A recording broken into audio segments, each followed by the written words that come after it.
This is Focus on Africa from BBC World News. I'm Sophie Ikenye. Our top stories. Malawi's election results are delayed over claims of irregularities. Latest figures put President Peter Mutharika slightly ahead.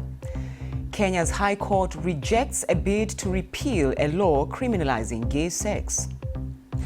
Fined for giving money to beggars, but will the new law protect the street children of Kampala?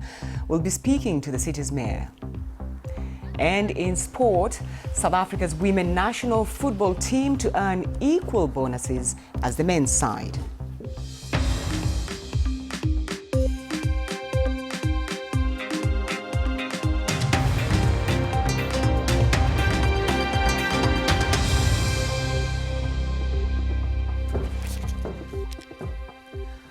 Thanks for joining us on Focus on Africa from BBC World News. We begin in Malawi, where the official result has been delayed after irregularities were witnessed in the presidential polls.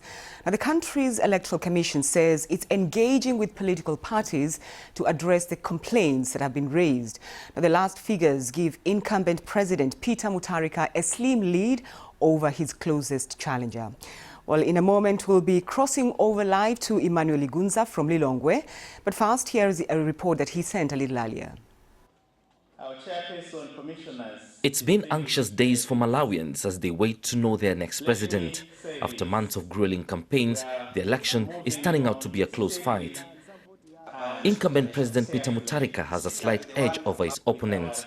A second term in office is now within grasp, with the very last results trickling in. Professor Arthur Peter Mutharika, Democratic Progressive Party, DPP, 1,436,877 votes. His closest challenger is Lazarus Chakwera, the man who emerged runners-up in the last election in 2014. Mr. Chakwera earlier questioned the credibility of the results, claiming a plot to rig the elections. The commission has denied the claims. It is premature for any political party, any candidate, any supporters of any candidate, any political party to begin celebrating. Please be patient. Under Malawian law, the Electoral Commission has up to 8 days to announce the final results. For now, the country waits, but it looks highly likely that whoever wins, the results will be challenged in court. Thank you so much, Honorable Chairperson. For the first time, the country is tallying and transmitting the votes electronically from the polling stations. But this system has failed in other countries, notably Kenya, in 2017, and the Malawi Electoral Commission itself admits it's facing challenges with it. Delays in releasing results have caused political parties to question its reliability. It raises the political tension indeed, because we have a lot of trust in the Malawi Electoral Commission. And if the Malawi Electoral Commission is failing, in this case, to manage the RMS, the result management system, we have a very big problem. The president-elect has a huge task ahead. Malawi remains one of the poorest countries in the world. Jobs are few and the economy is struggling. Malawi is very high in corruption. There is so much money missing from government and there's nobody to check anybody because the MPs are ministers. So if we could be able to separate those two, then maybe the MPs could hold the ministers accountable, everybody could be holding everybody accountable, and surely the country could move forward. What we want from the new government is to fight poverty, because currently money is hard to come by for us in small-scale business people. We should solve the problem affecting our friends with albinism. They're just being killed. When cases go to court, they stall, so whoever takes power should investigate this. Those sentiments are just part of the growing expectations among Malawians. In many ways, these have been watershed elections. But with the election cycle now ending, the hard work is just beginning. Well, Emmanuel Igunza joins us now from Lilongwe. Some developments today. Emmanuel, why have the results announcement been stopped? Well, Well, Sophie, these are quite anxious moments for Malawi. Many people had thought that by now they will be having a much clearer picture of just who will be leading the country for the next 5 years, but that is not so, simply because the Electoral Commission says it cannot give latest figures, updated figures of who is winning this race, because there are some complaints, some irregularities that have been made known to them by the political parties. Now, this is the second time that the Electoral Commission is putting off giving updated figures, and they say they have so far received 150 complaints just regarding the presidential polls, and this range from alterations being made from some of those forms being taken to Blantyre, where the National Tallying Centre is, to a case where we've had an electoral official has disappeared with the form that is supposed to be brought at the National Tallying Centre. So quite some serious concerns, which have also been raised by some of the opposition parties, that they're questioning the credibility, alleging that there are attempts to rig the election. So it's just waiting to see how this will be resolved as the Electoral Commission engages with the political parties. So given what you're saying, what are the election observers saying? Well, the election observers, the international ones, the Commonwealth, the European Union and the African Union, have had a presence on the ground since before the elections, and they did give their initial report just a day ago, and they say that regarding the voting process itself and the arrangement for the election, they give it a thumbs up. They have been very cautious about talking about how the transmission is being done, and we expect that in the next few days or in the next few weeks we'll be hearing the assessment on just how this process has been conducted, because there are concerns regarding the electronic system, the transmission system, and the Commission says it's confident that this system will not fail, but this remains to be seen because of the instances that the delays that are being seen in the tallying and the transmission of the results. All right. Obviously, people are quite anxiously waiting for the results. Emmanuel, just paint us the mood tonight, this evening, in Malawi. Well, many people had been expecting that the chairperson of the Electoral Commission will have given an update at around lunchtime, 1 o'clock here in Malawi, but that did not happen, and you could see the disappointment from many people. We've also seen some ordinary Malawians just trying to get to Blantyre near the tallying centre, because everyone just wants to know who will be the next president. I've been speaking to people here in the capital, Lilongwe, and while businesses are going on as normal, many people are still trying to keep an eye, to listen out to just what will be coming from the national officials. It still remains very calm, but also you can see that anxiety is building up, because so many people really want to know the results, the final results, who will lead Malawi in the next 5 years. All right, Emmanuel Igunza for us in Lilongwe. Thank you. Well, the election results in Malawi have been particularly successful for women, with at least 42 women making it into the 193-strong House. That's an increase of 10 from 2014's elections. So let's bring in Chiku Ndaferankande. She is the Women's Rights Manager for Action Aid in Malawi. Thanks for taking time to talk to us. It appears women are doing something right. What is it?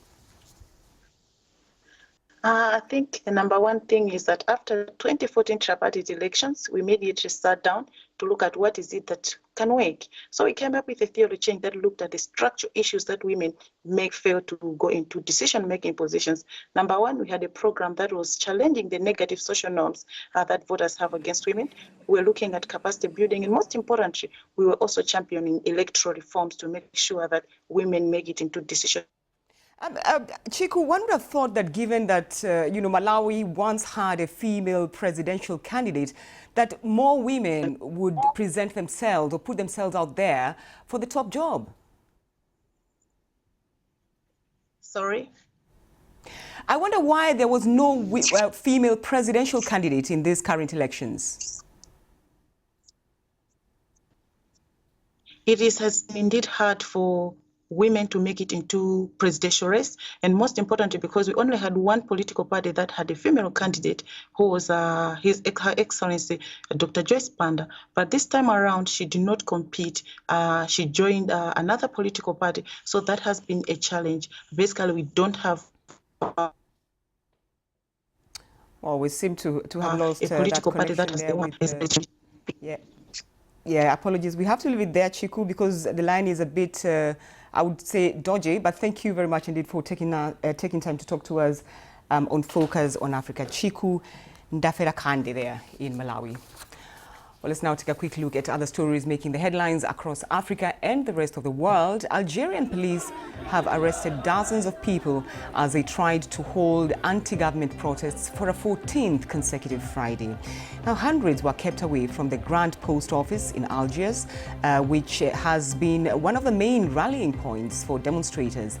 Now, last month, the protest movement forced President Abdelaziz Bouteflika to stand down. Now, the body of a boy has been found in Kenya's Nairobi River. 14 bodies, both adults and children, have been retrieved from the river since Nairobi's governor launched an exercise to clean up the area. It's believed the boy had been strangled and his body dumped.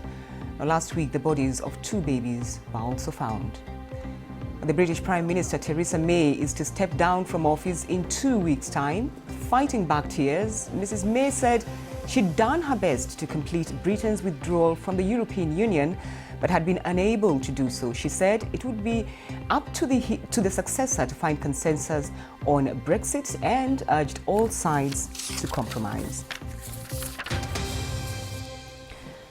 Now, Kenya's High Court has rejected calls to change a law which bans gay sex. Now, 3 judges told a packed courtroom that they had not seen sufficient evidence of discrimination caused by the laws, declaring them constitutional because they represented the values and views of the country. Gay rights groups argued that the state has no business regulating matters of intimacy. Well, let's take a look at laws across the continent. In Mauritania, Sudan and Somalia, same-sex relationships can be punished with the death penalty. There are many countries across Africa where it's illegal to have same-sex relationships, from Algeria and Botswana to Guinea and Zambia. However, there are 19 countries where same-sex relations are legal, including Chad, Benin, South Africa, and Rwanda. Well, let's get some reaction now from Kevin Wachiro. He's a Kenyan writer, broadcaster, and activist for the LGBT rights. Thanks for taking time to talk to us. Kevin, that's not the ruling you were hoping for. What's your reaction? Disappointment, to be honest, Sophie.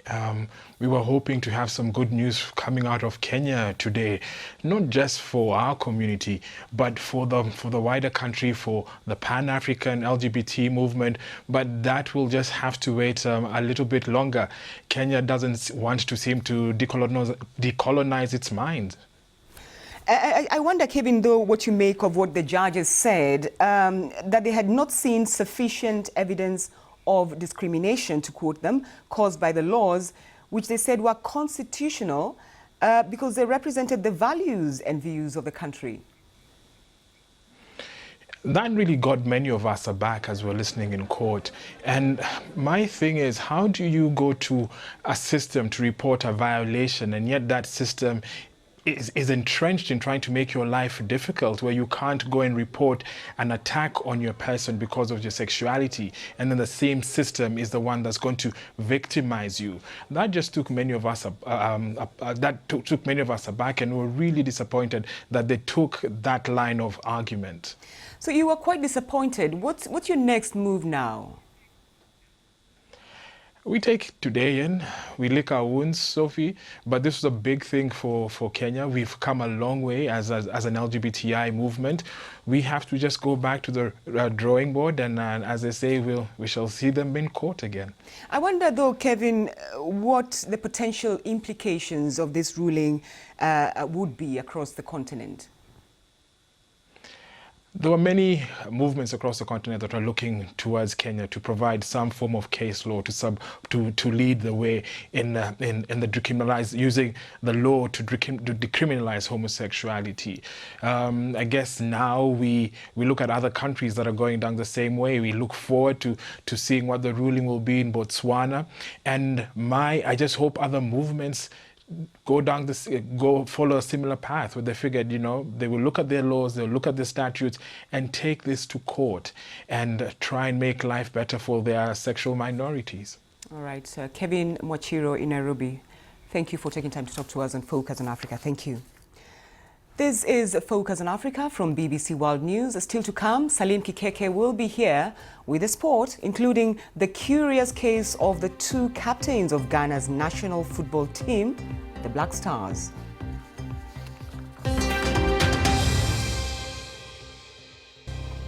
I'm Sophie Ikenya, and you're watching Focus on Africa from BBC World News. The top stories on this program: Malawi's election results are delayed over claims of irregularities. Latest figures put President Peter Mutharika slightly ahead. Kenya's High Court rejects calls to change a law which bans gay sex. The judges said they had not seen sufficient evidence of discrimination caused by the laws. Now, if you're in Uganda's capital, Kampala, you should be wary of offering money, food, or a donation to street children. And this is because the city's councillors have passed a law banning it, and punishment includes a 6-month jail sentence or $11 fine. Now, the law is aimed at stopping the commercial and sexual exploitation of children. So what do Ugandans make of it? I don't support that law. I'm a religious person. Giving out money to the needy person, I think is my right. So to be arrested and charged just because I've given out money, it's like going to church. If I give out money, should I be arrested? So I think it's good to arrest those people who give these kids money, because giving them money brings them back again, like they'll keep coming back. So to stop this and to also clean the streets of Kampala so the kids can go away and go to their homes or to their places, that's the best idea. It is good, right? I think this law will not work. And what I think, at least they could find any other way of helping these children than arresting those people who will give them money on the streets. I think the law is not fair, because personally I like helping. Because imagine I don't help this person, they go and steal. Don't give money because you have much, but because you are trying to lend a needy a hand. So basically it's not going to work. They need to have facilities in place before they can propose such laws. Well, let's find out more about this ban, and I'm joined by Arias Lukwago. He's the Lord Mayor of Kampala. Thanks for taking time to talk to us. Some concerns raised there by Ugandans asking, look, why don't you first of all find out the reasons behind the children being on the streets, as opposed to just a blanket ban on giving or offering them some money or food or donations? Well, certainly I appreciate the concerns raised by those Ugandans and other people. But of course, we appreciate, yes, the longer-term solution lies in addressing the drivers of these issues, the driver of the scourge of this menace of street kids. But you need to understand one thing, that we are dealing with child traffickers. They are those who are trafficking in these kids, who are ferrying them from the countryside, from as far as Karamoja, which is northeastern Uganda, to Kampala here. And they have turned it into a lucrative business. So the main target is about those trafficking in kids. How serious is it? Because that was the issue that was mentioned. How serious is this human trafficking at the moment? What are your estimates? Well, it's a very, very serious one. We are yet to carry out a study to establish the numbers. But certainly you'll ask all Ugandans here, it's well known that there are people who are trafficking in kids. They are bringing them here. These are not destitutes per se. Of course, there are those who generally need a helping hand. But majority of these kids are ferried onto the streets by some unscrupulous people. And this is the primary target of the law. All right. So the other thing is also... Okay, sorry to interrupt you. I'm just wondering how realistic is this? Because you still don't have the numbers. You just say, you know, there's a lot of this happening. How realistic is this when there are no structures in place to curb it, really? Well, realistically speaking, it is well known here in Kampala that majority of these kids are being brought onto the streets by some unscrupulous people. And even if they were there were people who genuinely need help, we want also to impress it upon those good Samaritans, those people with the helping hand, that please, it's not sustainable. Yes, in as much as we are impressing it upon government to have foster homes, to have remand homes, to provide for their welfare, we need also to have some hardware, measures, some tough measures to deal with the practice. We don't need to promote it. So what we want to do is to curb this vice. Okay. We have to leave it there, Lord Mayor. We will, of course, be watching how this all unfolds in Kampala, Uganda. Thank you for taking time to talk to us on Focus on Africa.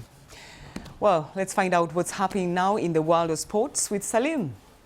Hi, Sophie. Many thanks. South Africa women's football team Banyana are a couple of weeks away from making their debut at the FIFA Women's World Cup, and finally they'll be able to get equal bonuses as the men's side Bafana. South Africa's Football Association, SAFA, made the announcement saying it believes the squad can make it to the last 16. Mo Ali reports from Cape Town. Well, it's a historic day for South African football because it's for the first time ever that both players in the men's and women's national teams will be getting exactly the same performance bonuses for playing at international tournaments. The women have just left to play at the World Cup in France. The men will be playing at the Africa Cup of Nations tournament in Egypt next month. And for example, both teams stand to gain, or players stand to gain, at least $22,000 for reaching the second round of their respective tournaments, going right up to $64,000 per player if they win their respective tournaments. That still remains to be seen. But Janine van Wyk, for example, the captain of the women's team, said it was good news and it's really a step in the right direction towards equality in sport in South Africa.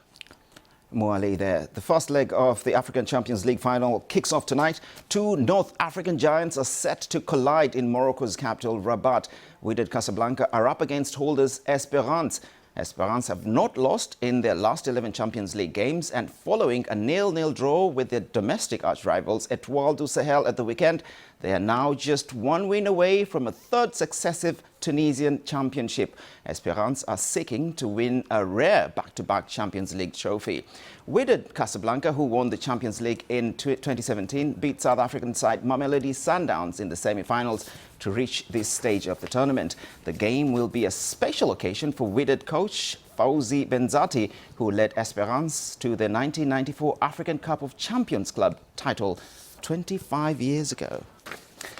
Now, Ghana's national football team, the Black Stars, have a new captain, and it is this man here, 29-year-old Andre Dede Ayew, who plays for Fenerbahce in Turkey. The national team coach, Kwesi Appiah, said he is now the new permanent captain of the Black Stars. The former captain, Asamoah Gyan, this man here, retired from international football to protest plans to replace him, only to make a U-turn after a telephone conversation with the president of Ghana. Gyan had been the captain of the Black Stars for 7 years. He's now been handed a new title known as General Captain, which is a symbolic role. Two captains in one team. How about that?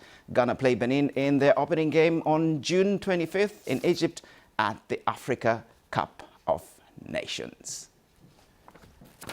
So general captain or permanent captain for you? I'd rather be both. Permanent general captain. All right, Salum, thank you for the sport. Thank you. Now, before we go, a quick look at the top story today on Focus on Africa. The official election result in Malawi has been delayed after irregularities were witnessed in the presidential polls. Now, the country's electoral commission says it's engaging with political parties to address the complaints that have been raised. The last figures give incumbent President Peter Mutharika a slim lead over his closest challenger. That's all from the program from me and the rest of the Focus on Africa team. Thanks for your company.